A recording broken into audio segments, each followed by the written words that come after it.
Buying my first house was supposed to be a milestone, you know? The kind of thing you work towards your whole life. My girlfriend, Sarah, and I had saved up for years to get out of our cramped apartment and into something we could call our own. We found this perfect little duplex in a quiet, older suburb. It was a corner lot with a big oak tree in the front yard. Our side had been recently renovated, and the other side was vacant, which we actually saw as a bonus at first. A few months of guaranteed peace and quiet. For the first 6 months, it was exactly what we'd dreamed of. We'd spend weekends gardening.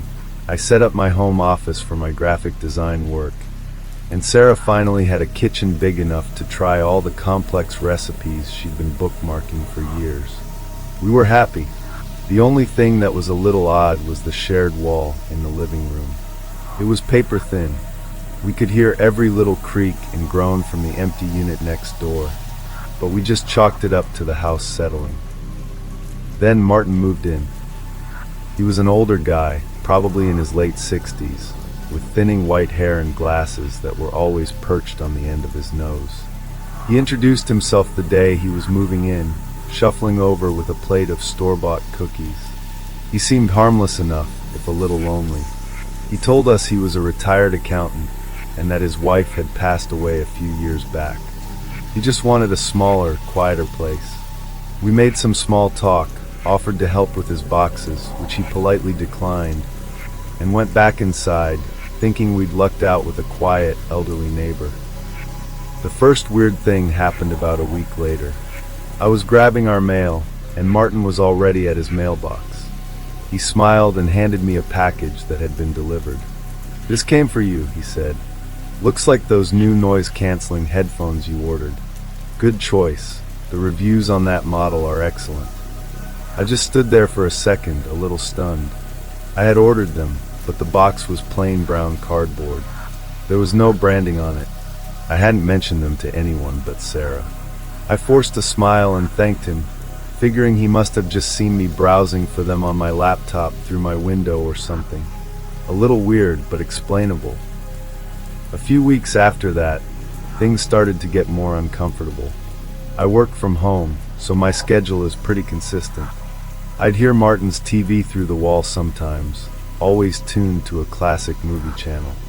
One morning, I was running late and decided to skip my usual morning coffee. Around 8:30 a.m., my doorbell rang. It was Martin, holding a steaming mug. "Thought your machine might be broken," he said with a chuckle. "Didn't hear it go on at 8:15 like usual. Can't have you starting the day without your caffeine, right?" My blood ran cold. He knew the exact time I made coffee every single morning. He was listening. I mumbled something about sleeping in and took the mug just to be polite, but I poured it down the drain the second I closed the door. Sarah told me I was overreacting. She said he was just a lonely old man trying to be friendly, that he probably didn't have anything better to do than listen to the ambient sounds of the house. I tried to believe her, I really did. But the friendly gestures kept escalating. He started leaving comments on Sarah's social media posts. Things like, "That blue dress you wore to dinner last night was just stunning, my dear." The post was just a picture of our food. She wasn't even in the photo. He had to have been watching us leave the house. He'd coincidentally be watering his plants every single time we left or came home, always ready with a comment about where we'd been or how long we were gone. The breaking point for me came one Tuesday night. I was on the phone with my dad, pacing around the living room. We were talking about my upcoming birthday, and I mentioned, just offhand, that I'd always wanted a specific vintage-style leather watch I'd seen online, but could never justify buying. It was a private conversation. The next morning, there was a small, neatly wrapped box on our doorstep. Inside was the exact watch. The card just said, "Happy early birthday. A good neighbor knows what you need before you do. Martin." I felt violated. This went way beyond loneliness. This was obsessive. I told Sarah we had to do something, and this time she agreed. That evening, we went over and knocked on his door. We were going to be polite but firm, set some clear boundaries. Martin opened the door with a wide, welcoming smile, like he was expecting us. He invited us in, and his living room was a mirror image of ours, just filled with older furniture. He offered us tea, and we politely declined. I got straight to the point. I told him that while we appreciated his neighborly spirit, his recent behavior, especially the watch, had made us deeply uncomfortable. He just stood there, his smile never wavering. "Uncomfortable?" he asked, his tone genuinely confused. "But I'm just trying to be a part of the community. I like to be informed. It's important to know your neighbors." Then he gestured towards a small desk in the corner of his room. On it was a black, leather-bound notebook.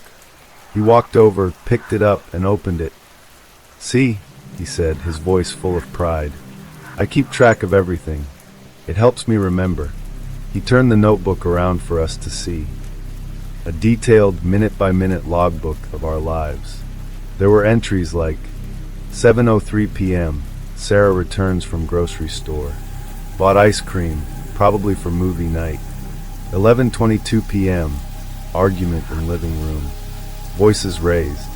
Resolved by 11:28 p.m. 8:15 a.m., coffee machine on schedule. 2:40 p.m., phone call with Dad. Mention of expensive watch. It was all there. Everything.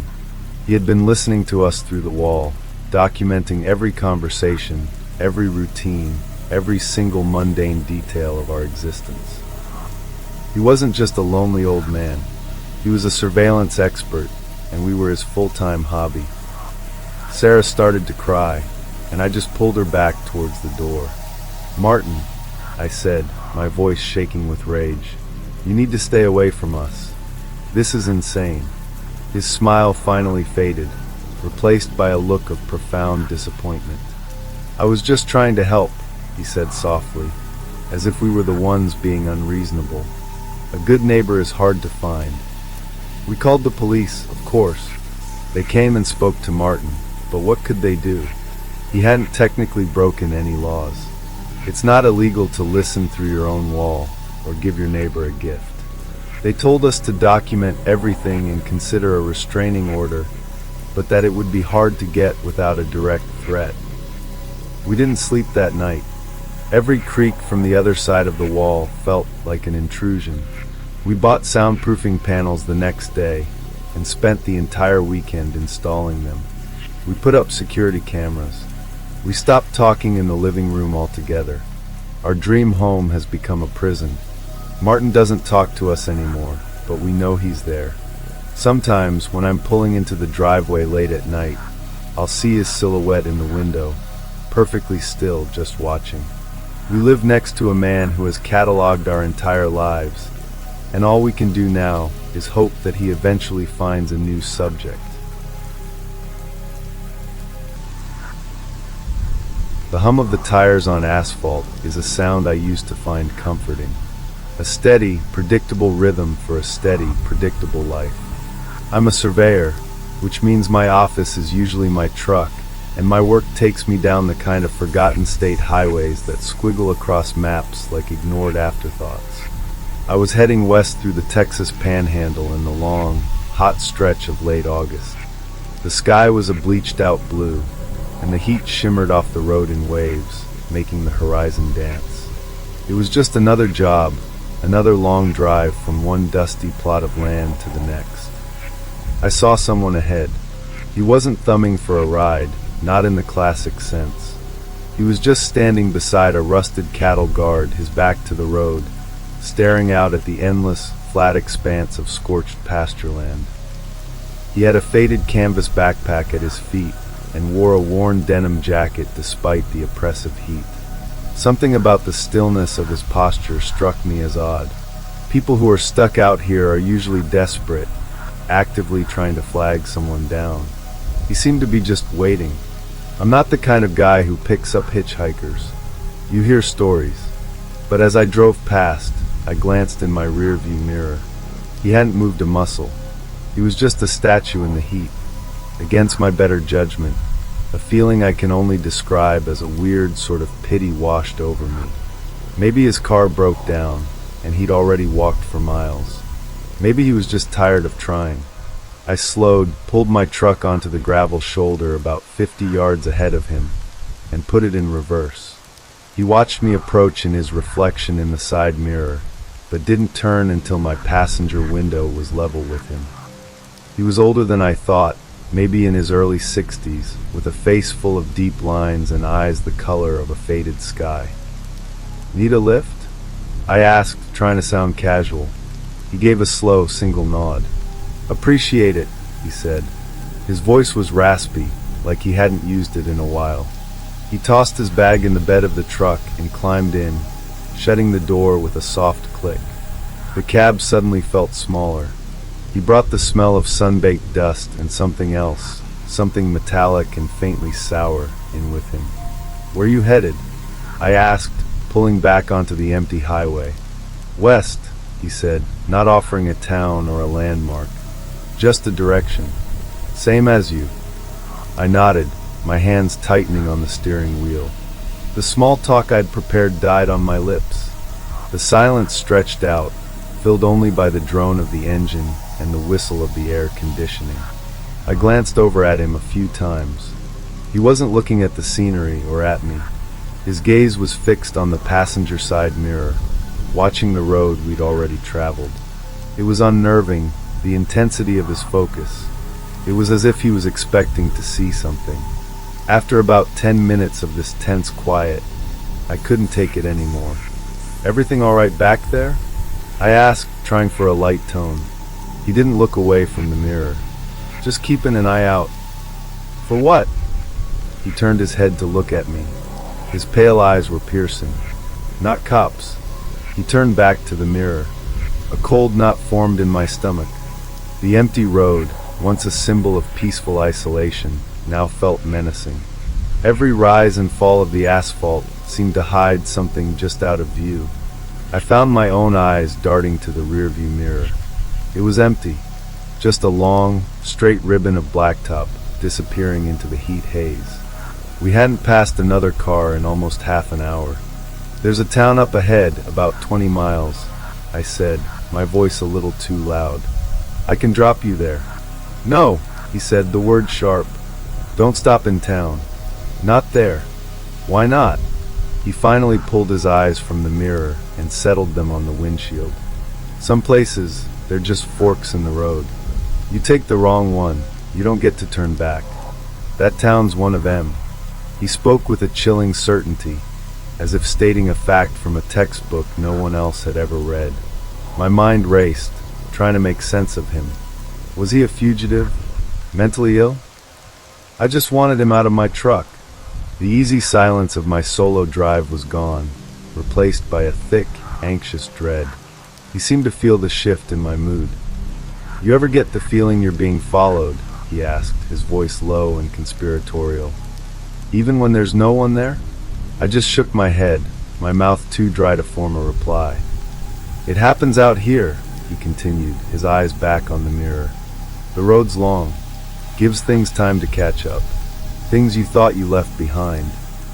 Suddenly, far in the distance behind us, a single pinpoint of light appeared in my rearview mirror. A car. My heart leaped with relief. Another person. A witness. The light grew steadily, resolving into a pair of headlights on an old, dark-colored sedan. It was coming up fast.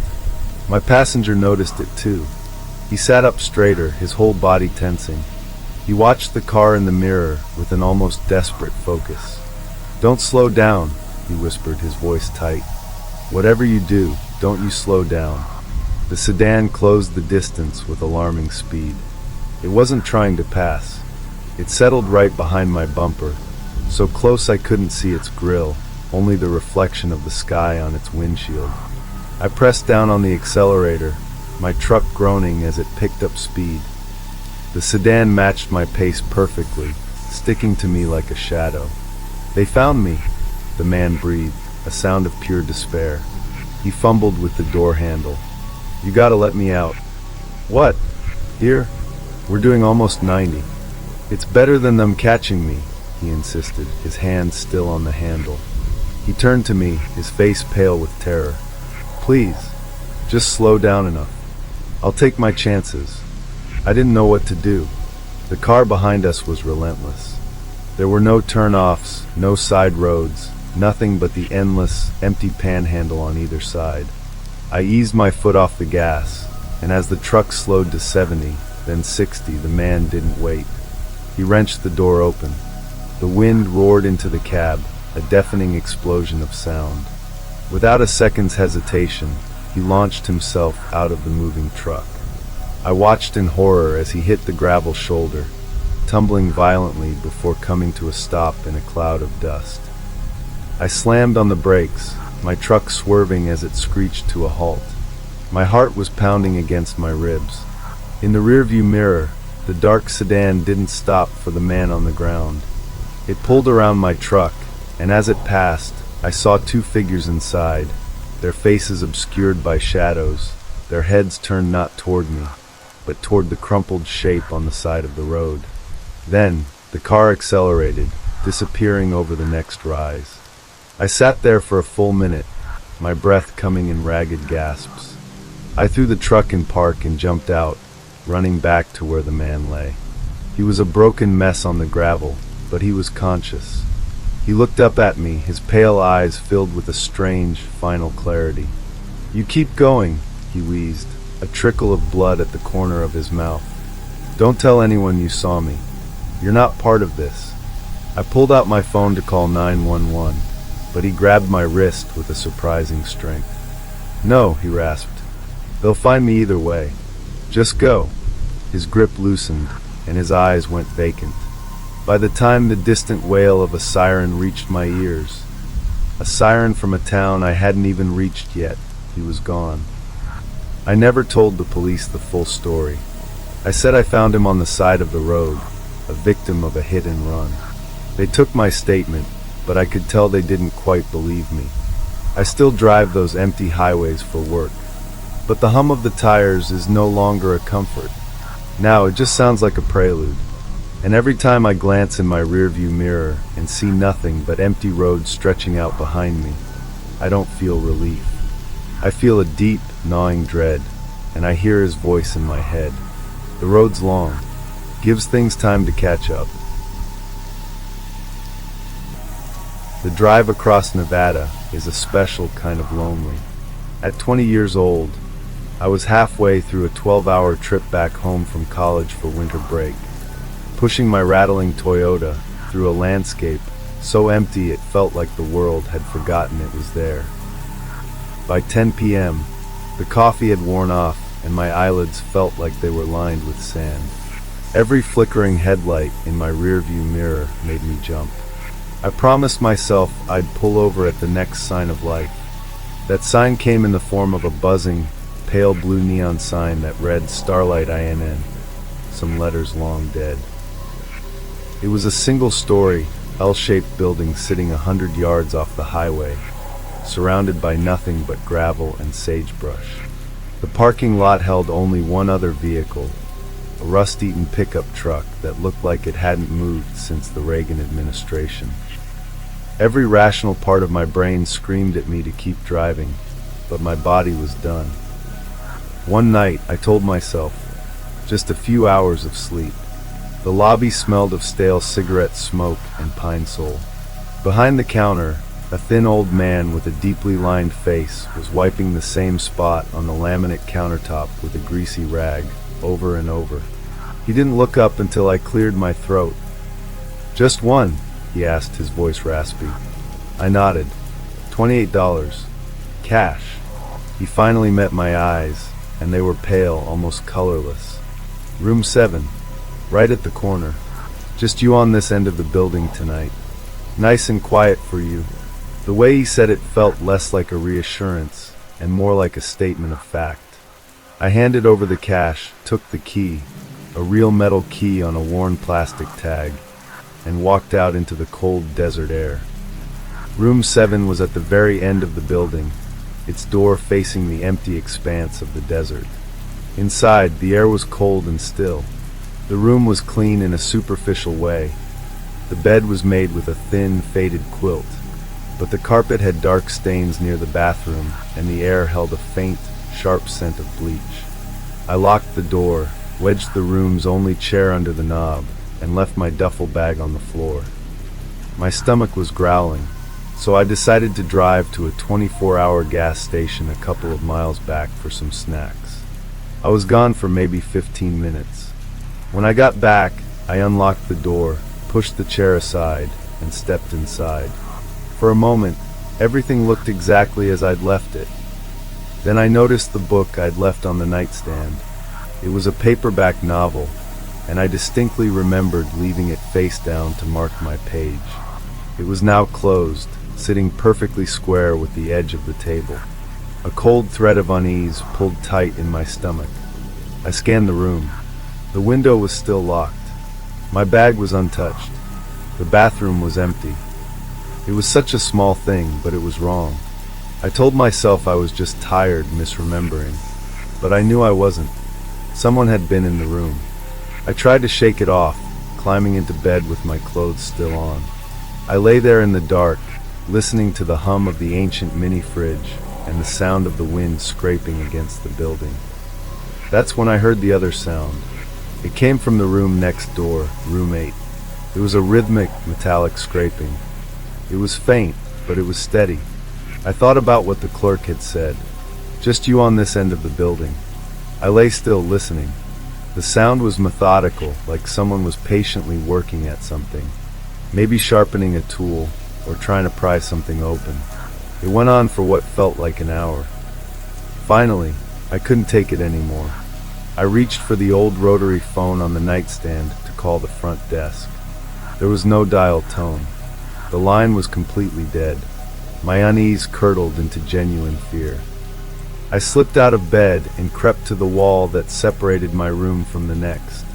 The scraping had stopped. The silence that replaced it was somehow worse. My room had one of those adjoining doors, a feature I'd never liked. I checked the bolt on my side. It was thick and firmly slid into place. I knelt down and put my ear to the crack at the bottom of the door, listening. Nothing. Just dead, heavy silence. I backed away and went to my own door, peering through the peephole. The parking lot was empty and dark, lit only by the sputtering blue sign. I watched for a few minutes, seeing nothing. I was about to turn away when a figure emerged from the lobby. It was the old clerk. He walked slowly along the concrete walkway, his posture stooped. He wasn't heading back to the lobby or to the old pickup. He was walking toward my end of the motel. He stopped outside room 8, the room with the noise. I watched, my breath held tight in my chest, as he pulled a key from his pocket, unlocked the door, and slipped inside, closing it quietly behind him. I didn't know what was happening, but I knew the man at the front desk was a part of it. The quiet end of the building wasn't empty. It was occupied, and the clerk had lied. I had to get out. Moving with a silence I didn't know I was capable of, I grabbed my keys and my wallet from the nightstand. I left the duffel bag, left everything else. I slid the chair away from the door as gently as I could. My hand was on the doorknob when I heard a new sound. It came from the adjoining door. A metallic sound. The sound of a bolt sliding on the other side. My body moved before my brain caught up. I didn't wait to hear the knob turn. I yanked my own door open and sprinted. The cold night air hit my face like a slap. The sound of my own breathing was ragged in my ears. I didn't look back. My fingers fumbled with the car keys, dropping them once on the gravel before I managed to unlock the door and throw myself inside. The engine roared to life, and I slammed the car into reverse. Gravel sprayed from under the tires as I tore out of the parking spot. As the car swiveled around to face the highway, my headlights cut across the motel, sweeping across the row of doors. For a split second, the beam illuminated the doorway of my room, number 7. The door was wide open, and standing there were two figures, the old clerk and a much larger man standing beside him. They weren't moving. They were just watching me go. I floored it, hitting the highway at a dangerous speed. I didn't slow down until the blue glow of the starlight was nothing but a speck in my rearview mirror. 20 miles down the road, I pulled over at a brightly lit truck stop, my hands shaking so badly I could barely hold my phone. I called the state police and told them everything: the clerk, the dead phone, the noise, the two men in my doorway. They took my statement, but I could hear the skepticism in the dispatcher's voice. I never heard back from them. A week later, I looked up the starlight online. There were no news articles, no reports of a crime. There was just a single, one-sentence review on a travel site from 3 years prior. It said, "Don't stay at the end of the hall." I wonder how many other travelers were offered that nice, quiet room. I wonder how many of them didn't get out in time. There's a unique kind of loneliness that only exists in the cab of a semi-truck at 3 in the morning, with rain coming down so hard it sounds like you're driving through a car wash. The interstate is a river of hypnotic, reflected light, and after 10 hours, your mind starts to play tricks on you. I'd pulled off onto a state route in rural Oregon, a winding two-lane road that cut through a dense national forest. It was a foolish move, really, trying to shave an hour off my trip, but the monotony of the highway was getting to me. The rain was relentless, turning the road into a slick, black mirror. My wipers fought a frantic, losing battle against the deluge. Up ahead, my headlights snagged on something in the middle of the road. It wasn't a deer or a fallen branch. It was a person. He wasn't on the shoulder. He was standing directly in my lane, a ghostly figure against the shimmering curtain of rain. I laid on the air horn and slammed on the brakes, the whole rig groaning and shuddering as the trailer threatened to jackknife on the wet asphalt. I managed to stop just 20 feet from him. It was a young man, couldn't have been more than 20, drenched and shaking. He wasn't trying to hitch a ride. He was just standing there, his face pale and his eyes wide with a terror so profound it seemed to suck all the air out of my cab. My training, my company's policy, my own common sense, they all screamed at me to lock the doors and drive around him. But I couldn't. He looked like he'd seen the end of the world. I cracked the passenger window, and the roar of the storm filled the truck. "What the hell are you doing, kid? You trying to get killed?" He stumbled toward the door, his movements jerky and uncoordinated. "Please," he begged, his voice barely a whisper against the wind and rain. "Please, you have to let me in. They're coming." He didn't wait for an answer.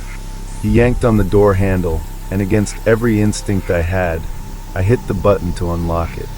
He practically fell into the cab, slamming the door shut and locking it behind him.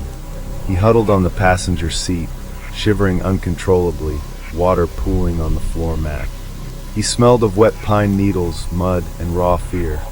"Who's coming?" I asked, my own heart starting to pound.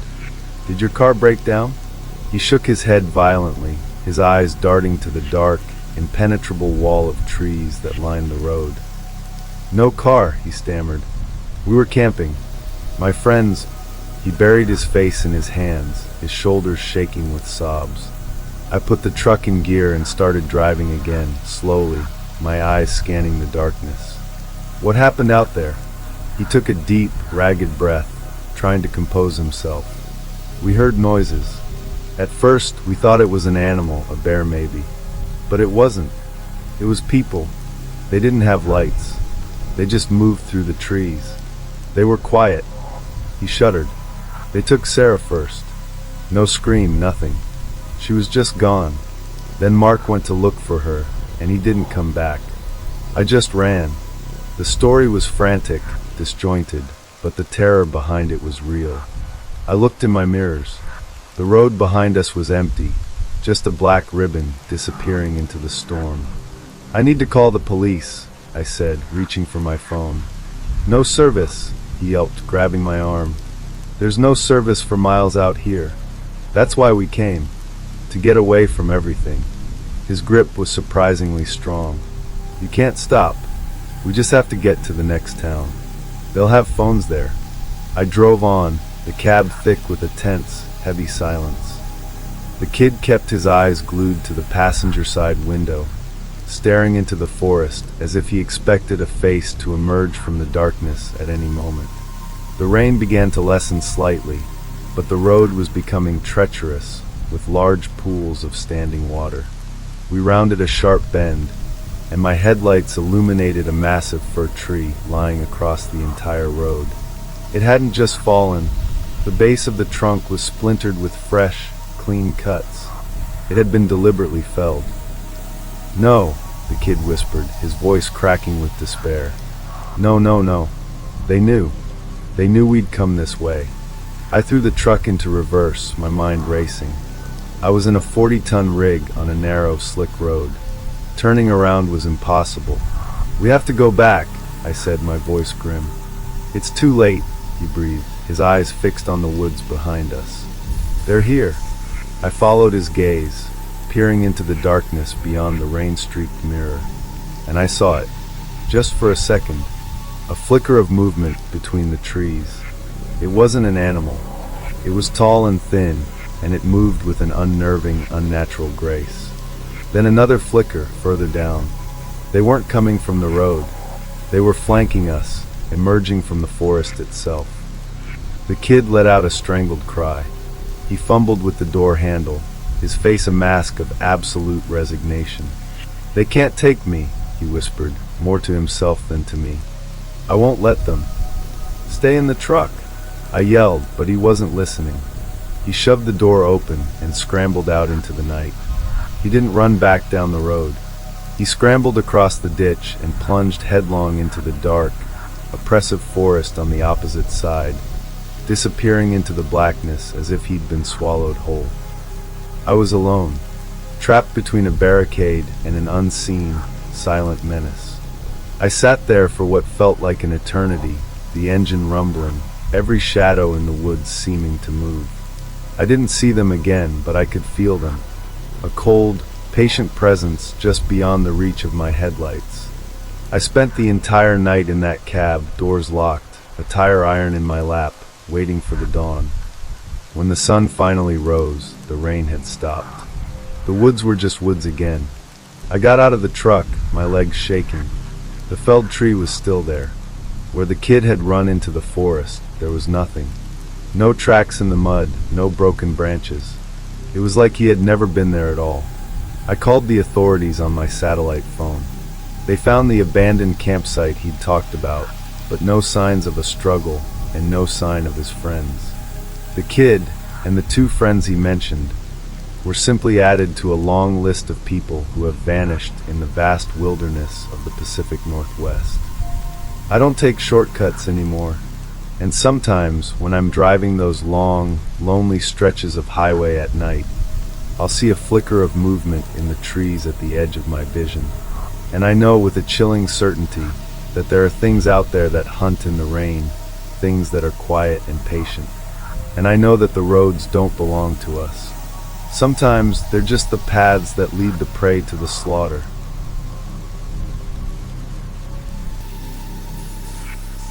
I'm a creature of habit.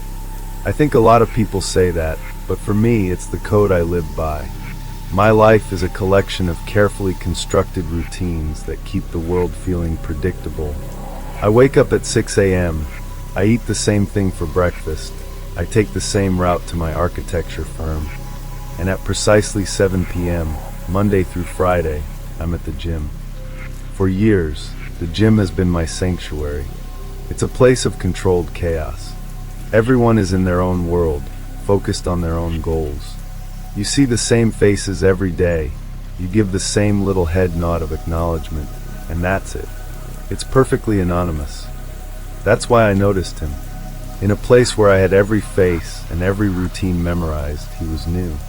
He was one of the most average-looking people I'd ever seen, maybe in his late 40s, medium height, medium build, with nondescript features. The only notable thing about him was that he always wore the same thing, a plain gray sweatsuit and old, beat-up running shoes. I started thinking of him as the Gray Man. At first, he was just another body in the gym. But after about a week, I started noticing a pattern. He arrived at the exact same time I did. He'd be walking in right behind me, or holding the door for me. A coincidence, I thought. Lots of people have a 9 to 5 schedule. Then he started mirroring my workout. My routine is sacred. I've been doing the same circuit for years. Chest press, lat pull-downs, shoulder press, leg curls, in that exact order. One night, I noticed he was using the machines in the same sequence, always just 1 or 2 stations behind me. The next night, it happened again. It was bizarre, but I tried to rationalize it. Maybe he's new to working out, and he's just copying someone who looks like they know what they're doing. To test my theory, I changed my routine. I started with legs, something I never do. I watched him from the corner of my eye. He walked in, went to the chest press as usual, then stopped. He looked over at me on the leg press machine, a flicker of something, confusion maybe, on his face. Then he calmly walked over to the leg curl machine a few feet away from me and started his workout there. My stomach tightened. It wasn't a coincidence. He was intentionally copying me. The next phase of it was the locker room. My locker is at the end of a row, a spot I've had for 5 years. The next day, I came in to find that the gray man's padlock was on the locker directly next to mine. There were dozens of empty lockers, but he chose that one. It felt like a deliberate encroachment on my space. I'd be changing, and I could feel his presence right there, his shadow falling over me. He never spoke a word. He just existed, a silent, gray echo of my own life. The fear really set in when I started seeing him outside the gym. The first time was at the coffee shop I go to every morning.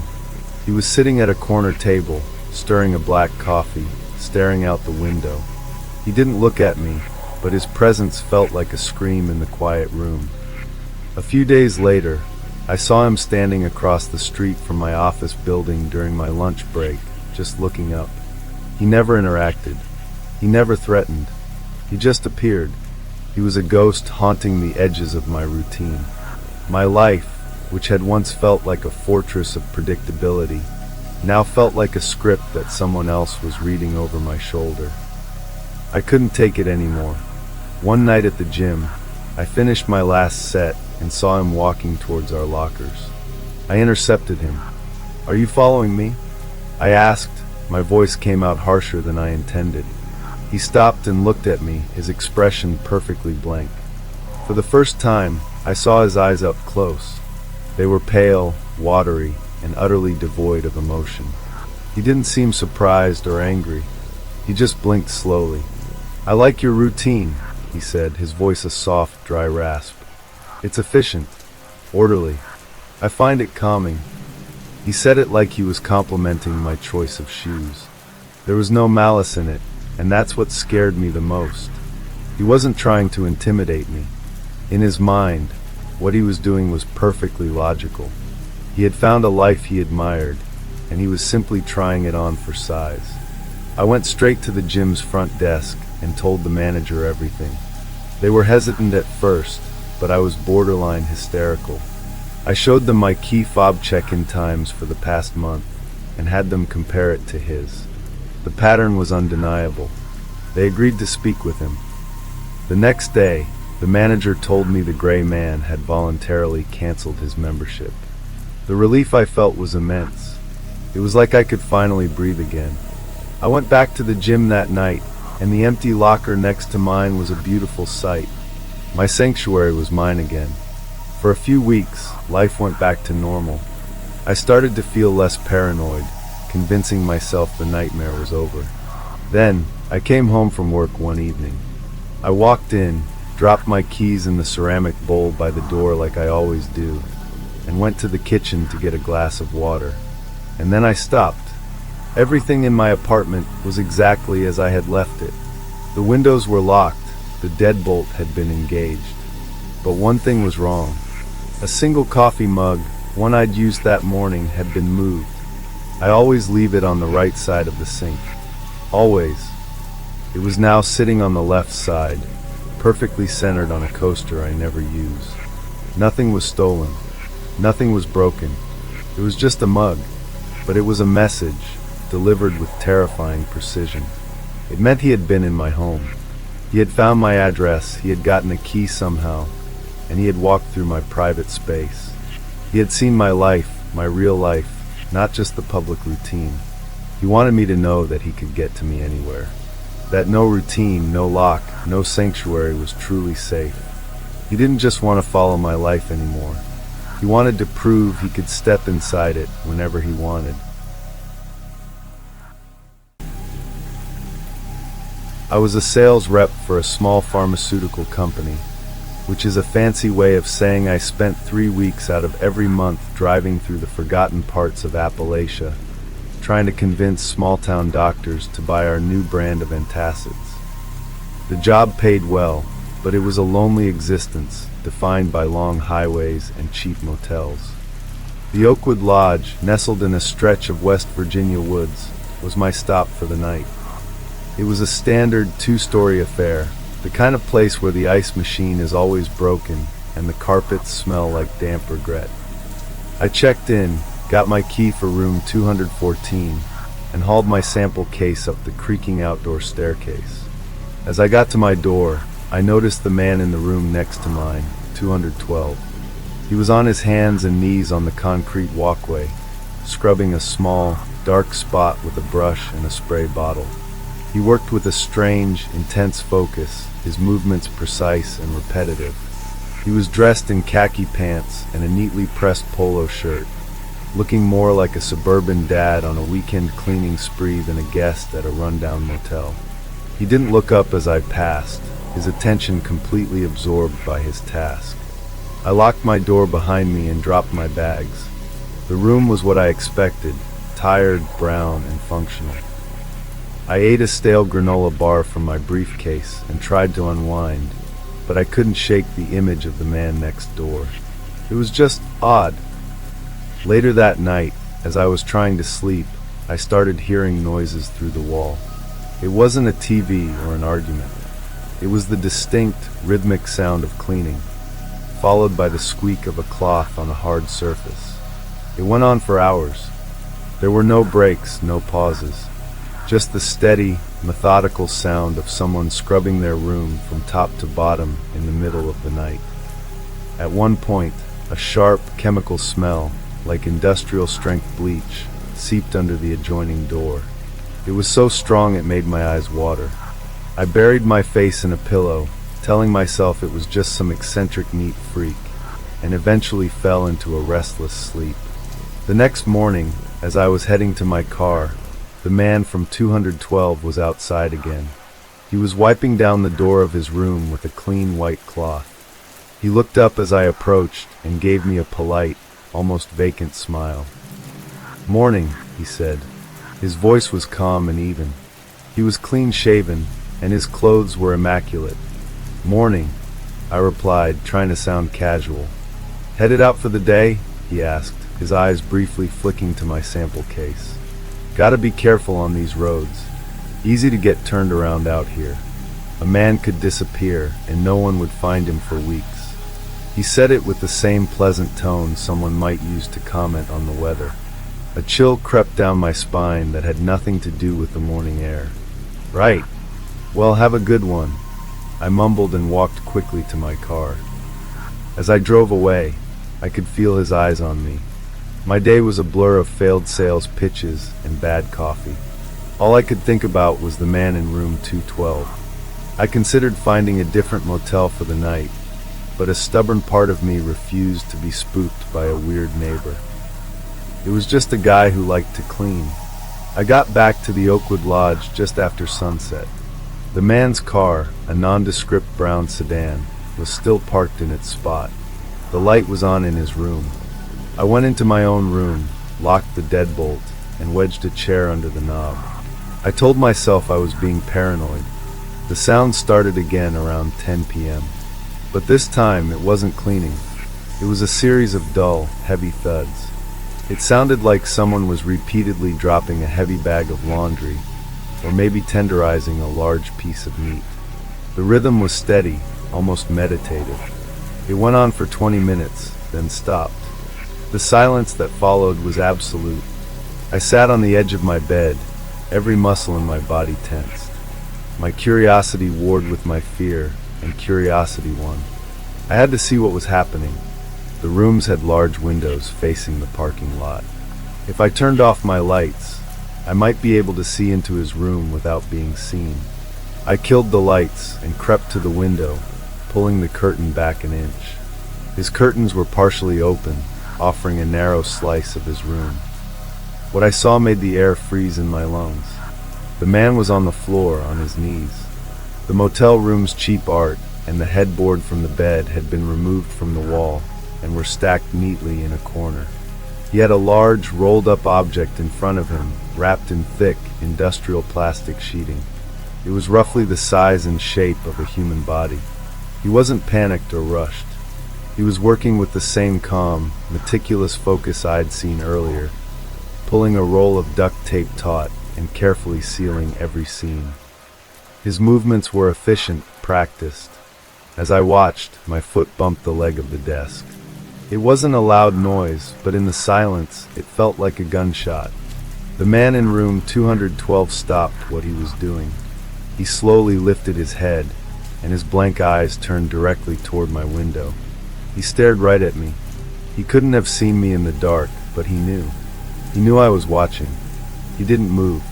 He didn't smile. He just stared into the darkness where I stood, holding my gaze for a long, terrifying moment. Then he calmly returned to his work, pulling another strip of tape and pressing it firmly onto the plastic. I stumbled back from the window, my heart a frantic hammering against my ribs. He saw me. He knows I saw him. I had to leave. I grabbed my keys and wallet, leaving everything else behind. I listened at the door, but I couldn't hear him. I couldn't hear anything. My plan was to wait until he left with whatever that was. 10 minutes later, I heard the door of 212 open and close. Footsteps moved down the walkway.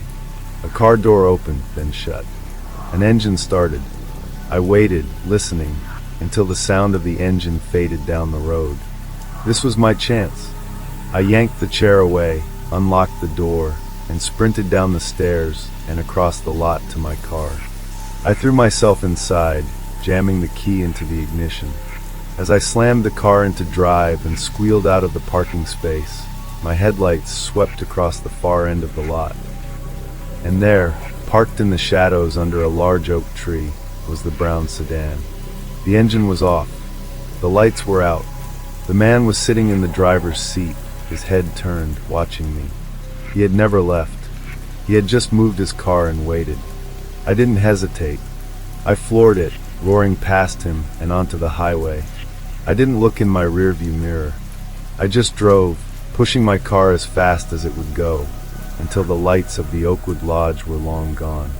An hour later, I pulled into a crowded, brightly lit gas station and called the police. They took my statement and investigated. They found the room, number 212, unlocked and empty. They told me it was the cleanest motel room they had ever seen. The carpets had been shampooed, the bathroom was scrubbed sterile, and the only smell was the overwhelming scent of bleach. There was no sign of the man, no evidence he had ever been there, except for the faint, dark stain on the concrete walkway right where I had first seen him scrubbing.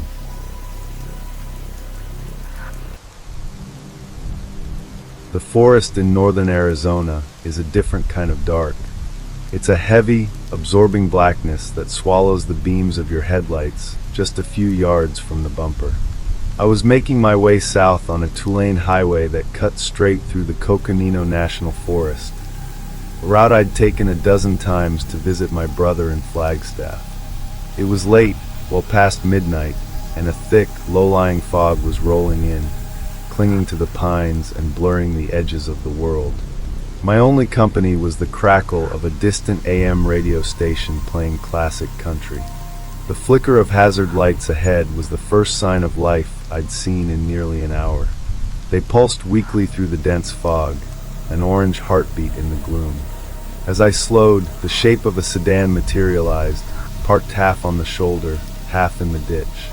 A man stood beside it, his arm raised, his face a mask of panic in the sweep of my headlights. I'm not a hero. My first instinct was to keep driving. A car on the side of a deserted road this late at night is the opening scene to a story I wanted no part in. But the man looked so ordinary, so genuinely distressed in his polo shirt and slacks, that a wave of guilt washed over me. I pulled up behind his car, the beams of my truck illuminating the scene.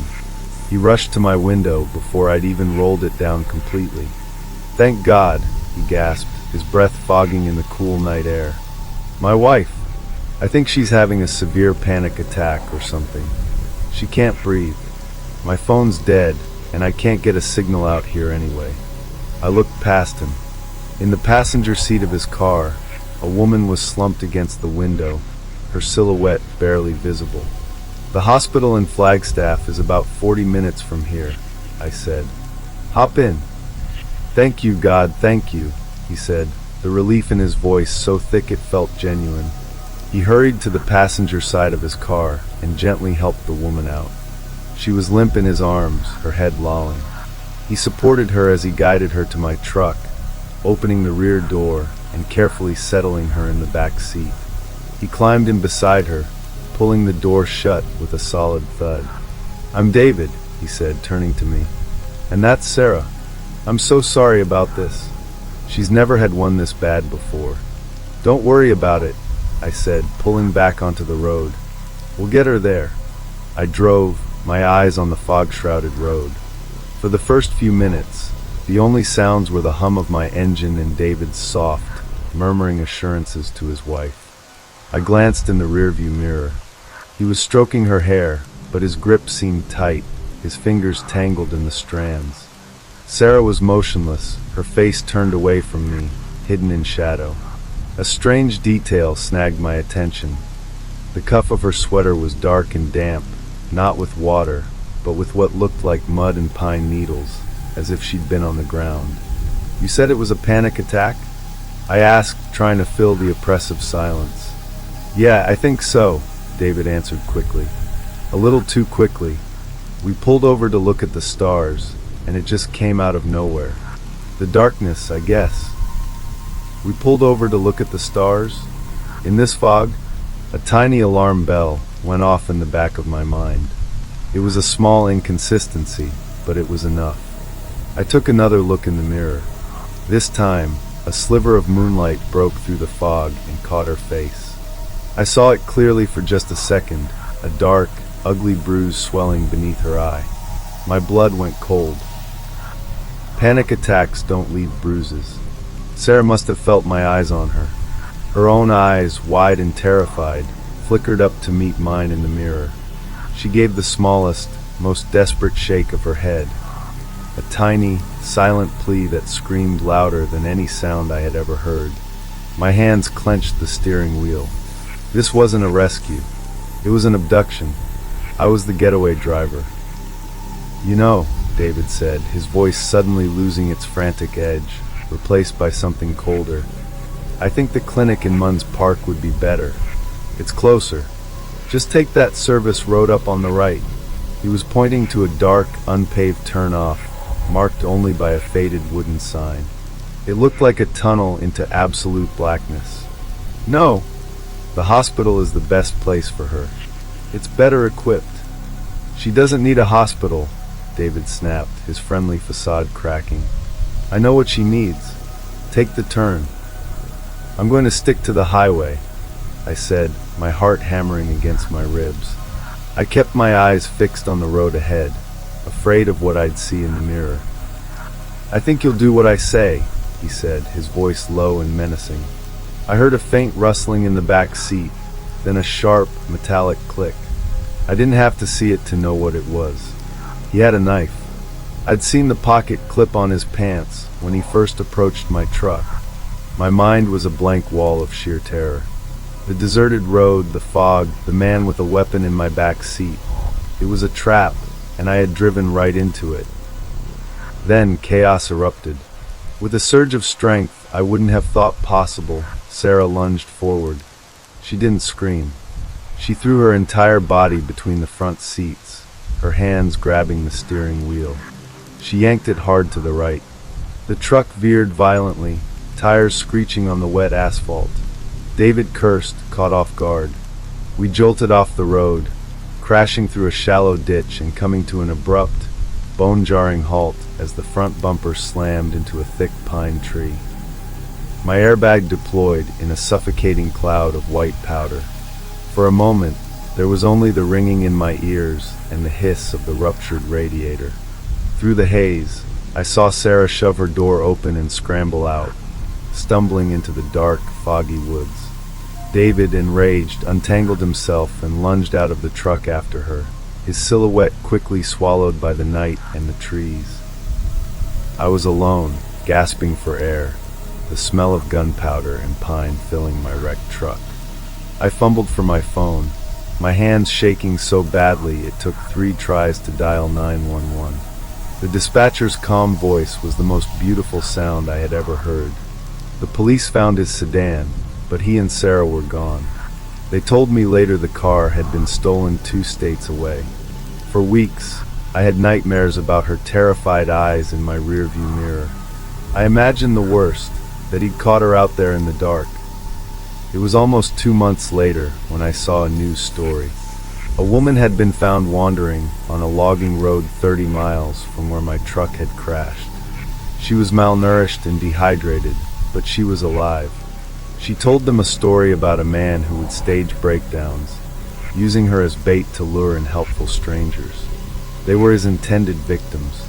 When she saw me on that highway, she knew I was next. Her lunge for the wheel wasn't just an escape attempt for herself. It was the only way she could think of to save me too. I've never driven that road at night again. And I know, with a certainty that chills me to my core, that if it weren't for the silent, desperate plea of a woman in my rearview mirror, I would have just been another man who took a wrong turn and vanished into the dark.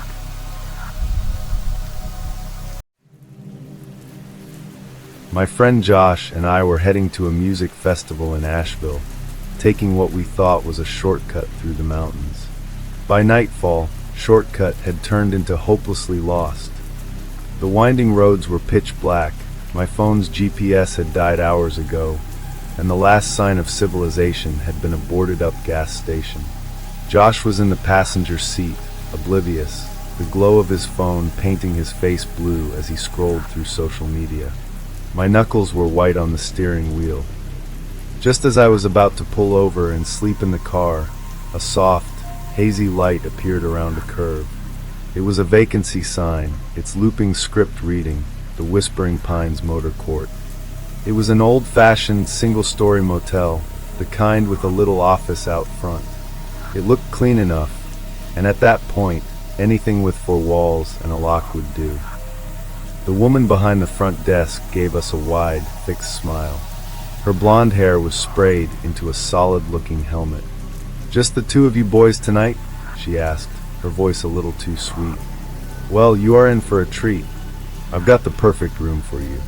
Number 10, right at the very end. It's our quietest." The parking lot was a ghost town, so I knew she wasn't short on rooms, but I was too drained to argue. I paid her in cash. "You all have a safe and restful night," she said, the smile never wavering. Room 10 was at the far end of the property, surrounded on 3 sides by dark, dense woods. The room itself was unremarkable, worn but clean, with the faint, pleasant smell of cedar. The only strange detail was the deadbolt. It was a massive, brand-new piece of hardware, the kind you'd see on a high-security door, and it looked completely out of place on the flimsy wood veneer door. "Whoa," Josh said, poking at it. "Guess they're serious about security out here." He tossed his bag on one of the beds and was immediately lost in his phone again. I was asleep almost as soon as my head hit the pillow. A few hours later, a sound pulled me from a deep sleep. It was a child crying. This wasn't a toddler throwing a tantrum.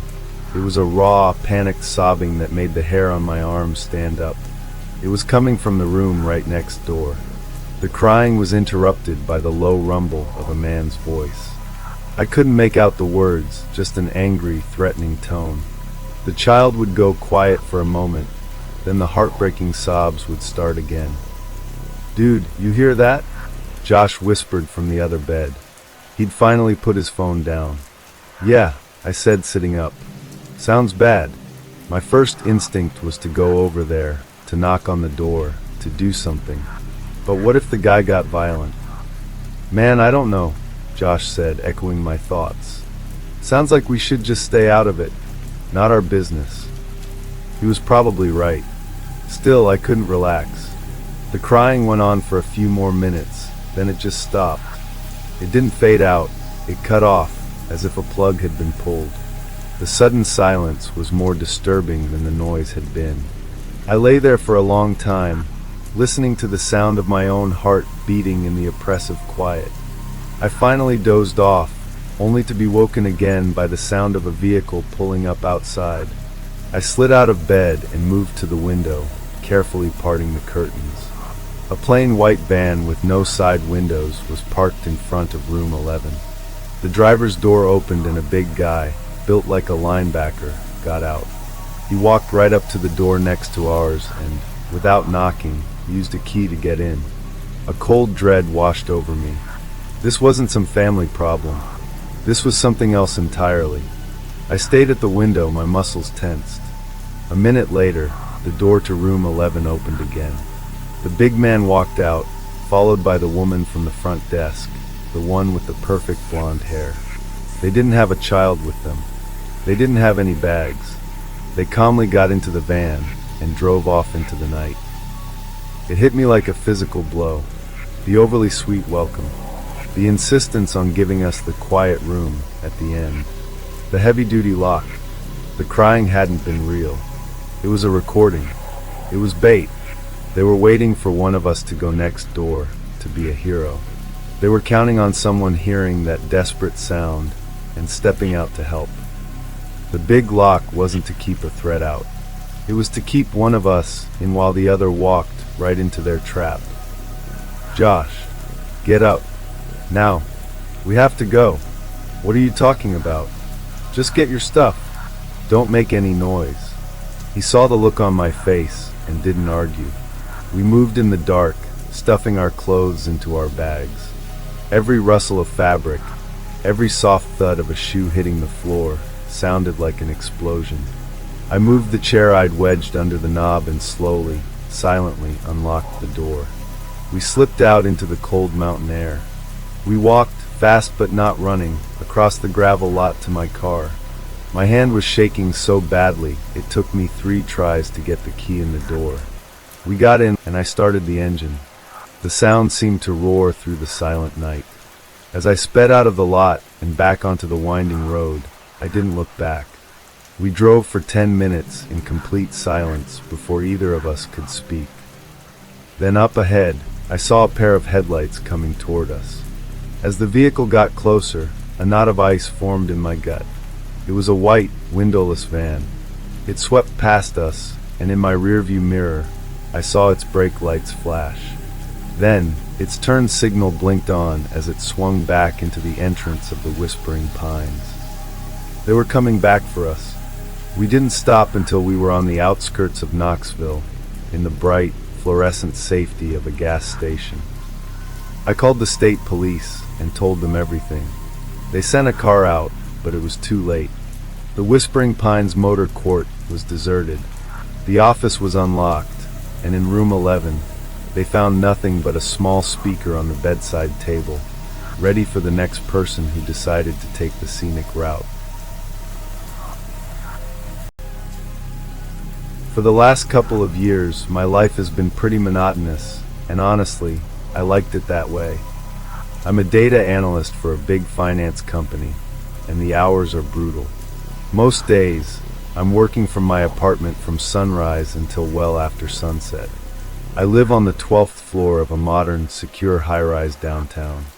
You need a key fob to get in the lobby, another one for the elevator, and then of course the deadbolt on my door. It always felt like my own little fortress, a quiet escape from the chaos of the city below. Because I was always so drained after work, I fell into the habit of ordering food pretty much every night.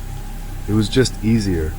I'd cycle through the big-name delivery apps, but the service was always hit or miss. The food would be cold, the drivers would get lost, you know the drill. So when I saw an ad for a new local delivery service called Citywide Couriers, I decided to give them a shot. Their whole pitch was personalized, friendly service. A real person you could text if you had a problem. The first time I used them, I was blown away. The guy who showed up, his name was Leo according to the app, was at my door in under 20 minutes. He was a younger guy, maybe mid-20s, with a really energetic, friendly vibe. He handed me the food with a huge grin and said, "Enjoy the pad thai, man. Best in the city." I was impressed. I left him a big tip through the app and figured I'd found my new go-to service. I ordered again 2 nights later. It was Leo again. "Hey, it's the pad thai guy," he said, laughing. "Good to see you again." Knew this address looked familiar. It was a little surprising he remembered me, but I figured he probably didn't have a ton of clients yet since the service was new. We chatted for a second, I thanked him, and that was that. This became our routine. I'd order 3 or 4 times a week, and it was almost always Leo who delivered. He started remembering my orders. "No chicken satay tonight? Switching it up, I see," he'd say. I just thought of it as quirky, good customer service. In a world of faceless transactions, it was kind of nice to have a familiar face. He'd always ask how my day was, and I'd give him the standard busy but good response. He was just a nice kid, I thought, trying to make a living. The first real red flag popped up about a month in. After a delivery, I got a text about 10 minutes later from an unknown number. It read, "Hey, it's Leo from Citywide. Just wanted to say thanks again for the tip. You're a lifesaver. Have a good night." I stared at the message for a long time. The app anonymizes phone numbers for a reason. For him to text me from his personal number meant he had saved my number from the delivery details. It felt unprofessional, an overstep. I didn't reply, but I couldn't shake a weird feeling of unease. The next time he delivered, I was deliberately short with him. Just a quick thanks, no real eye contact. I was hoping he'd get the hint. He didn't. As he was leaving, he paused and said, "Everything okay, man? You seem a little stressed. Hope that work project you were on last week didn't burn you out." I froze with my hand on the doorknob. I had never, ever told him about a specific work project. I'd only ever given him vague, one-word answers about my job. How could he possibly know that? Maybe I'd been on the phone when he dropped off a previous order, and he overheard.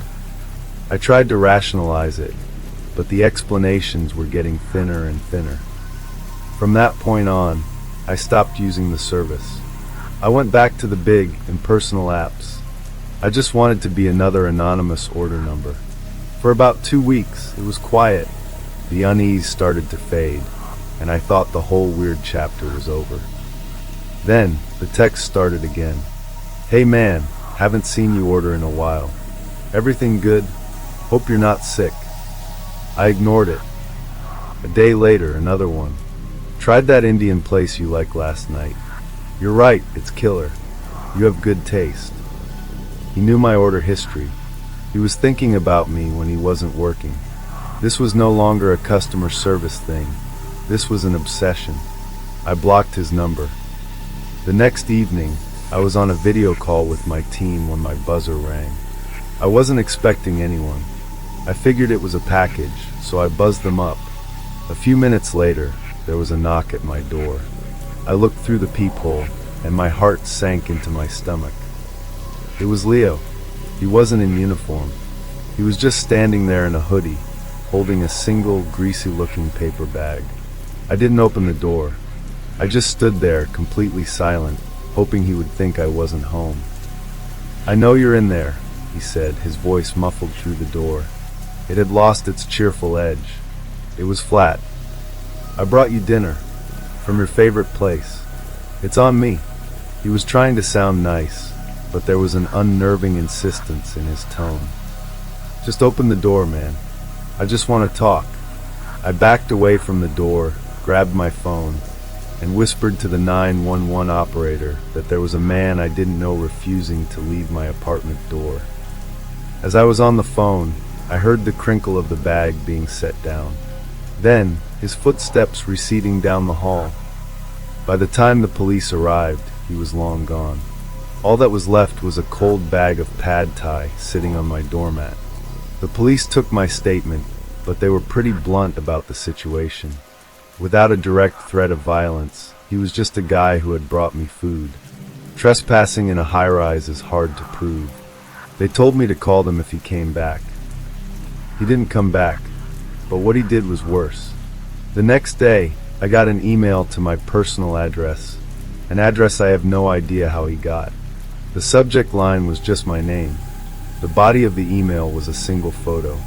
It was a picture of me taken from the street, looking up at my apartment building. I was visible in my window, sitting at my desk, illuminated by my monitor.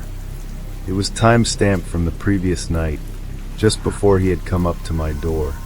He had been watching me from the street. He had watched my lights, waited, and then came up. He knew my routine. He knew my building's security was useless against a determined person. He knew I was alone. I haven't ordered food since. I reported him to the company, and they assured me he was fired, but that's little comfort. His face is burned into my memory. Every time I walk past my window, I feel a chill, wondering if someone is watching from below.